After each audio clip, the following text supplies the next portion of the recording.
and welcome back to my channel. If you're new to my channel, my name is Sophie and I would love it if you click that big red subscribe button down below. I talk about language learning a lot, I make travel videos, I also talk about uni life. So if you are interested in any of those types of videos, then definitely make sure to click that big red subscribe button down below and turn on that notification bell as well so that you never miss a video. Anyway, this video is all going to be about what studying languages at university in the UK is like, just to give you a bit of an idea about whether or not you know, what it's like in case you're trying to decide whether or not you want to study languages at university. I am a final year student. Actually, I just have 1 week left of university now, so I feel like I am kind of educated to talk about this experience. Obviously, it does vary slightly from university to university, but I will specify in the video where that does vary and where you should definitely do your, research into individual universities. And also, if you're wondering why I'm wearing different clothes to what I was wearing in the thumbnail, I filmed this video the other day and took a thumbnail the other day as well, but managed to somehow lose the first half of the video. So here I am filming it again. It's rather annoying as well because it took me a long time to film. Anyway, let's get on with the video. Okay, so firstly I thought I would talk about the classes. And this is definitely one thing where it will differ from university to university, but there will be like similarities as well. Like obviously it's going to differ in which languages you can study, so different universities do offer different languages. So if you want to study Portuguese, for example, you couldn't come to my university because my university doesn't offer Portuguese, so that's something to look into. But yeah, and also the combinations of languages. For example, I study 3 languages, but I know there's some universities where you can only study 2. And also you have the opportunities often to study languages with another subject, but maybe those subject combinations are different from university to university. And I just do 3 languages, so I can talk more about that. But if you do tend to do just 2 languages or 1 language, you will have some sort of cultural modules. I don't know if at other universities, if you study 3 languages, you also have cultural modules, but at mine personally I don't, because my credits are all taken up by the core modules. And then that's something that you can expect to have everywhere. You'll have your core language modules, right, where you will be learning the language.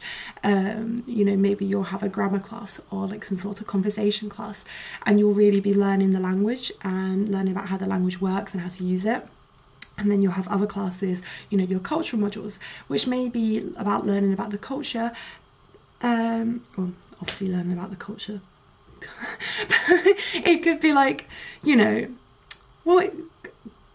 it could be politics of a certain country, it doesn't have to just be culture, but it could be something like film, German film or Spanish literature. So that's really something to look into as well, what cultural modules are on offer. Obviously, if you're really interested in film, for example, it might be interesting to, take a cultural module about film. Now, I know I don't study cultural modules, I don't take any at university, but I do have many course mates who study just 2 languages, and they, they take modules such as European cinema, a translation module, which kind of prepares you a bit more for what doing a translation master's would be like. So yeah, there's loads of different options and every university is different, so that's definitely something that you want to look into. And also different universities will let you take a different amount of languages from beginners. So I remember when I was looking at universities, there were quite a few where they would only let you take 1 language from beginners, but I know that Bangor, for example, they let you take 2, because I did originally sign on to do Spanish and French for beginners, because I never actually did a full A-level in Spanish, so I thought that I had to take beginners because that's what I'd been told at applicant days at other universities. And then I arrived and went to 1 beginners class, and they told me I had to move to the advanced class because I use the past tense. So now let's talk about exams. Now, as you can imagine, you need quite a few different skills to be able to speak a language well. For the core language modules, you will probably be assessed in many different ways. But this is, you know, very similar to GCSE and A-level. So you can expect to have some sort of speaking exam. You can expect to have some sort of listening exam, maybe some sort of writing exercise, whether it's a written exam or probably a written exam, but probably also some sort of essay to hand in throughout the year. I know my written exams this year are translation exams, both into and out of the languages that I am studying, and there's loads of other ways you can get assessed. I did an article summary exam for each of my languages this year, and that obviously tested me on my reading comprehension, being able to understand the articles, but then also my writing skills. So yeah, there's those different ways you can get assessed, and then of course you'll probably have you will be assessed for your other modules if you're taking cultural modules. Of course, like I've said before, I can't really talk about cultural modules that much, but I have friends that do cultural modules, and they have had to give them presentations, sometimes in English, depends on the cultural module, and they've had to do for the translation one, obviously a translation, maybe essays. Obviously it depends on the module, and they will tell you how you will be assessed. But yeah, obviously this is something that you can also ask at applicant days if you are really worried about how you're going to be assessed. Do ask, because it probably will vary slightly from university. In fact, dissertation, I forgot to talk about the dissertation. You will most likely have a dissertation, but not necessarily, because that is something that does vary from university to university. Before I started looking at universities, I thought everyone did a dissertation, because that's what you hear, right? Everyone's always stressing about their dissertation in their final year. But no, that's not the case. Some universities actually give you the option. And another thing to know about dissertation is, depending on what you study and where, you may not actually have to write this in the language or languages that you're studying. I know, crazy, right? Mind-blowing. I wrote mine in German. I had to, because I'm studying 3 languages as a major. And if you're studying 3 languages as a major at my university, you have to write your dissertation in one of your chosen languages. So I wrote mine in German, because at the time German was my strongest language. I'm not too sure about that now. Yeah. I actually submitted my dissertation before my final year, because I do a weird degree, but we're not going to get into that, because it's probably irrelevant to everyone else who's studying languages elsewhere in the UK. But my friends who do 2 languages, they have the option to write it in English or in the language they're studying. But if they write it in English, they have to write more words, obviously, I guess to make up for the fact that I guess it is easier to write a dissertation in your mother tongue than another language. Even if you're fluent in this other language, fluency doesn't necessarily mean you're at the same level as a native speaker. So yeah, I guess that's why they kind of do that. But I do know quite a lot of people who choose to write it in the language they're studying. I guess that's something that you can then put on your CV as well. You can then say to employers, look, I really do speak this language because I wrote a dissertation in it. So I've got written skills, good writing skills in this language, which is obviously useful if you then want to use your languages in a job after you graduate. Oh, and also, speaking of exams, I forgot to talk about how much they weigh each year. So you may have heard that, first year doesn't count. I believe that's the case in every university across the UK. First year doesn't count. You just have to pass it so that you can continue on to second and third year. And if you don't, they will make you reset it. So, don't mess around. You want to get that pass mark. And even not just that, it really does prepare you for the years later on. And, languages are one of those things that you do have to work really hard out. So I do suggest, don't put loads of pressure on yourself. You know, at the end of the day, it's not the end of the world if you don't get as high, like a first in your first year, because it doesn't count, or you know, if you don't, it's not the end of the world if you don't graduate with first anyway. What I'm saying is, like, don't get really disappointed with yourself if you don't get whichever grade you were hoping for in your first year, because obviously it doesn't count. But really do work as hard as you can so you can get an idea of where you are, and really, you know, get that feedback to help yourself do better in second and like final year and your placement year, which is another thing I forgot to talk about, which I should have talked about in the course structure.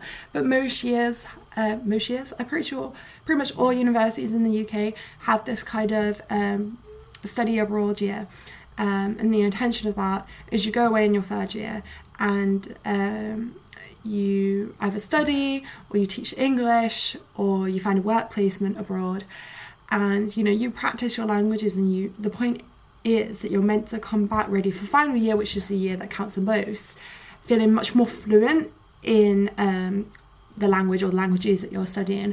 So it's meant to really help you with your final grades, and also it's just a great opportunity. It really makes yourself stand out to employers. You'll probably hear that from lecturers all the time, but I do honestly believe it does really make you stand out to employers. So yeah, there's that. But the Erasmus year can weigh different at different universities, so that's where it kind of varies. For me, for example, I think my second year weighs 1/3 of my degree, and my final year weighs 2/3. But my Erasmus year weighed nothing. All I had to do was pass a certain amount of credits, wasn't even all of the credits that I was taking, to go on to final year, which to be honest was a blessing for me, because I had this one Spanish class that said Spanish for business, so I thought I was going to be learning how to use Spanish like in the world of business, but I wasn't. It was just I was just a lecturer reading a bunch of stuff out to everyone in Spanish about like technical terms that I don't even understand in English. And I had a class before that would always overrun, so there was no PowerPoint, so I would turn up to the class and not know what the hell we were talking about until she moved on to her next point and said, now we're learning about this point. And basically, as you can probably imagine, I failed that class, which isn't my fault. It's not because I don't speak Spanish, because that was a second year class and I did a third year Spanish class and passed that one. I do speak Spanish. I haven't failed any of my Spanish stuff at Bangor. It's just France, the education system, the university system in France is not as good here as it is in the UK. I'm sorry. Sorry if you're watching this and you're French, but I think like French people who have studied in both the UK and France would agree with me on this. It's really not good. But anyway, I will stop rambling on about that. But I did, for example, I had a friend who I met whilst I was studying abroad who was from a different university in the UK, and I can't remember how much her year abroad weighed towards her final grade. It wasn't much, like, but it did weigh something. I think it was something silly, like 5% or something. Like, it really wasn't much, but it was something. So that's something to, you know, bear in mind, and maybe, you know, ask at applicant days. Workload. The workload for languages is quite high. So I will say, do not just pick this degree because, I don't know, you got a good grade at it in A-level, or your predicted A-level grade is good, so you're like, yeah, I'll be good at it. Because, you know, you do need to put the work in to get the grades. And obviously, depending on what courses your friends study, this will vary, but you might find that, probably will find, that your friends don't have as much work to do as you, which can be kind of frustrating sometimes when you're having to say no to doing things because you've got work to do, or, you know, you're just studying and you can hear them watching Netflix in the room next to you or something and giggling, I don't know, because the walls in halls are thin. Yeah, so basically you'll obviously have quite a few exams, but as well as exams, you will have preparation to do for each of your classes. So I guess homework, you can call it. None of my friends on other courses had homework. They just have like assignments to do and that's it, but you have your assignments to do and you have the homework preparation, and on top of that you're kind of expected to always be doing more, like reading articles in the language, or reading books in the language, or watching Spanish Netflix, or watching German news, doing all that little bit more, going over grammar that you don't quite understand in a grammar book. And my university actually in our first year gave these things called self-study portfolios, which we only got for our first and second year. They were actually, like, they did have a point, because if we didn't complete them, we got 5% taken off of our speaking exam mark. And then they would also ask us questions about the stuff that we'd watched, read, etc. But we had these things where it was like, you know, you have to watch 3 films a semester, you have to read a book a semester, you have to read an article a week. And the reason we had this is because they said, you know, we don't have it in final year because we have more deadlines and stress and stuff, but they said, you know, you should still basically be doing all of that stuff. It was just kind of like a framework to help us get an idea of, I guess, the extra work that we have to put in. So yeah, and be aware that, you know, sometimes you will feel guilty watching Netflix in your mother tongue. When I went to France, every French person I spoke to would talk to me about The Crown. I haven't watched The Crown because I haven't watched many popular English shows because I've always got a German Netflix show, a Spanish Netflix show and a French Netflix show on the go. So as you can imagine, I don't always have much time to watch English shows. And one thing that I feel like I really need to address is, does a language degree make you fluent? Because this is something that maybe you're wondering, or maybe you're just assuming that it will make you fluent. Speaking from personal experience, I thought I was going to go to university, study 3 languages, be fluent in them all. Perfect. And actually I just have this, like, I'm just so confused about what fluency actually is. Like, whenever I see a job application and it says must be fluent in this language, I sit there and I'm like, why am I? I apply for it anyway if I want it, because I'm assuming that at some point during the interview process they will interview me in that language, and then they can kind of decide for themselves if I'm fluent enough for it or not. And I like to think that my degree does make me fluent. But, you know, when I first started university, I also thought fluency meant the same level as a native speaker. And now I completely disagree with that. Fluency is more just about being able to communicate in the language without falling back into your mother tongue a lot. And I mean, it's okay to forget a word here and there, because I do that when I'm speaking English. Sometimes I forget a word, like, you know, we all have those days. But yeah, and whether it makes you fluent, I honestly think depends on the work you put in. I think if you're just doing the bare minimum, most likely not.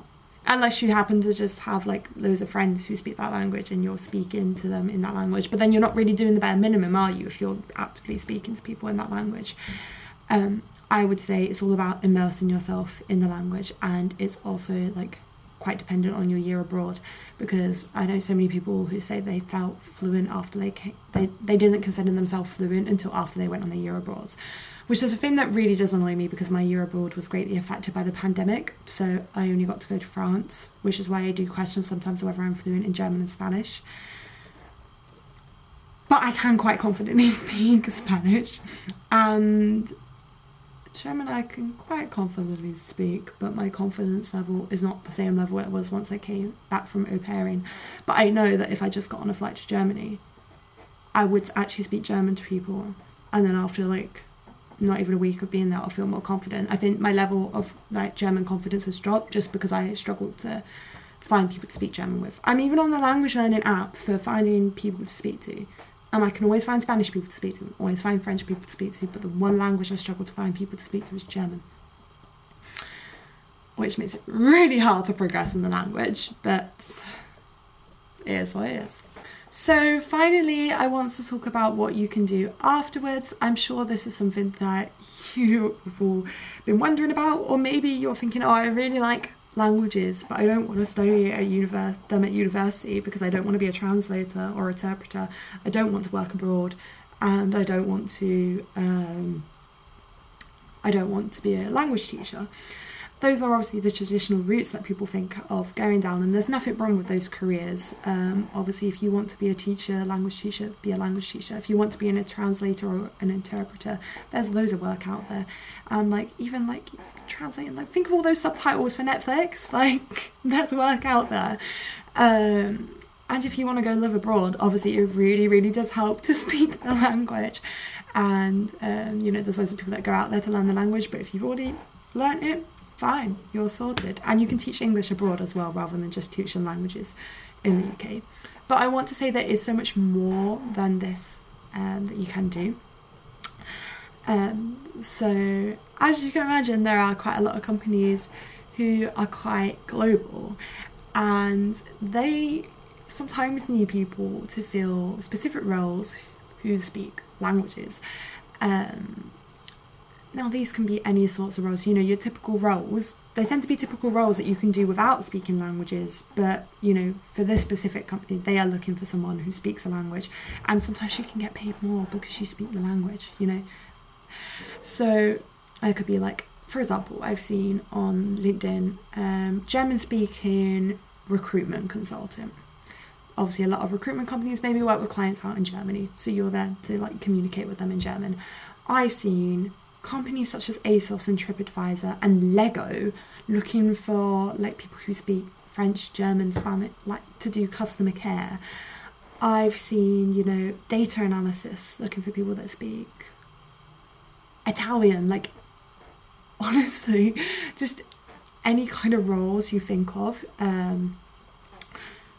they're out there. And you know, a language degree doesn't really restrict you to any certain kind of career, so you do have the option to be like, yeah, you know what, I'm just gonna go do, I don't know, marketing with French. I mean, they might prefer someone who has French and marketing experience, I don't know, but there's that option.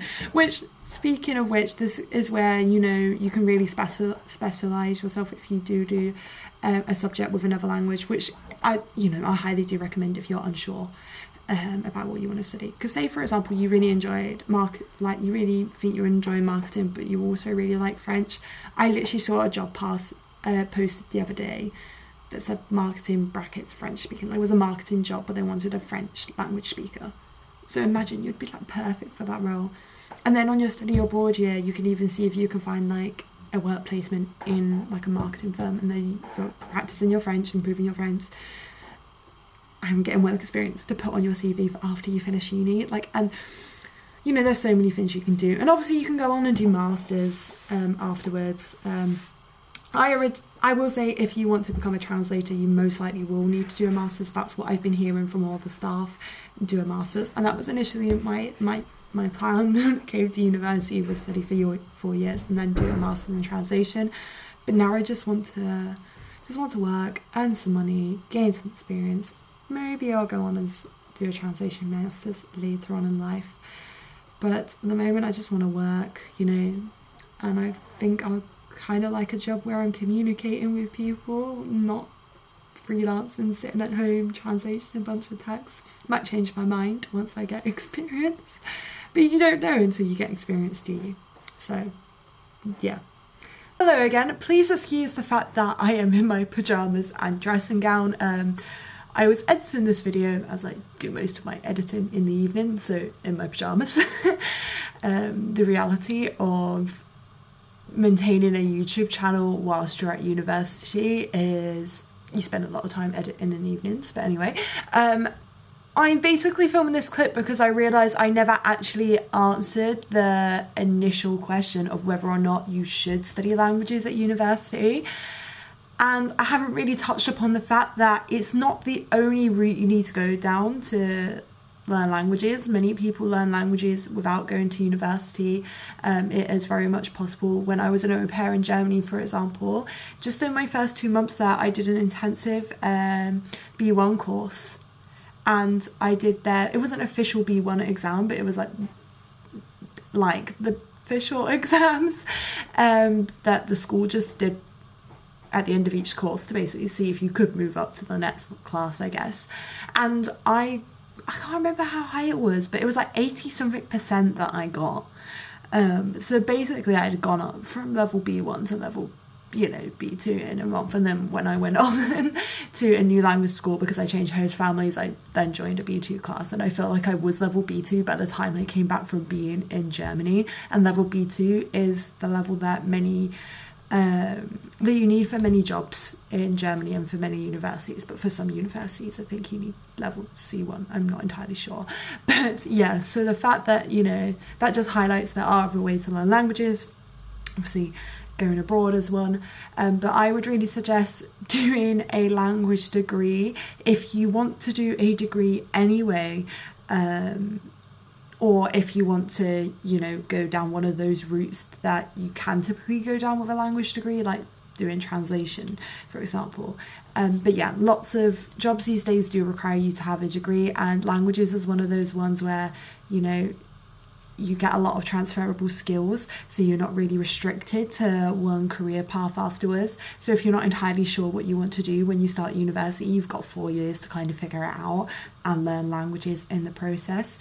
But if you do know what you want to do, then, and you want to learn a language, then maybe do that and learn a language on the side, because a lot of universities have language for all classes which are free, or study a language with something else, another combination, like marketing and Spanish, or business and Chinese, something like that, where you're then have 2 skills. If you really want to go into marketing but you really like French at the same time, why not do them both together? You could even then get a marketing job that allows you to speak French later on. I actually decided to study 3 languages because I thought my initial plan was I was going to be a translator. So I was like, well, I'm going to study languages, be a translator. Now that is not what I'm looking into. So if I were to go to university again, but with the knowledge that I have now, but earlier on, I probably would have done like German and Spanish with something else, like marketing or something, if that was possible. Or maybe I would have done 3. I don't really know, but I do think that's a great option, because to have to combine a language with another subject, I can imagine that can be a very good option if you want to use your language within a career that isn't translation or teaching. But like I've said, you can study just languages and still potentially go down those routes. I keep getting headhunted by recruiters to become a recruitment consultant. Am I going to become a recruiter? Who knows? But the point is, I have no experience in that area, and I'm constantly getting headhunted for that role. So, and that's not a role that, you know, relates directly to languages. It just has transferable skills. So basically, don't feel like you need to study languages at university to learn a language, but if you want to go to university and you want to learn a language, then why not study languages at university? I could have said that without rambling on so much, but I always feel like I have to give an explanation for everything. Anyway, I'm going to end this video now because it was already like 20 minutes long before I filmed this extra clip. I can't speak English. I'm sorry. I hope you enjoyed this video. I will be making a video all about my experience at Bangor University in general very soon. So if you're interested in Bangor University, keep an eye out for that. So make sure you press that subscribe button, really, and give this video a big thumbs up if you found it useful. If you do have any more questions, feel free to write them in the comments. I will reply to them when I can. So yeah, I'm trying to answer them the best I can, and I'll see you all in the next video. Bye.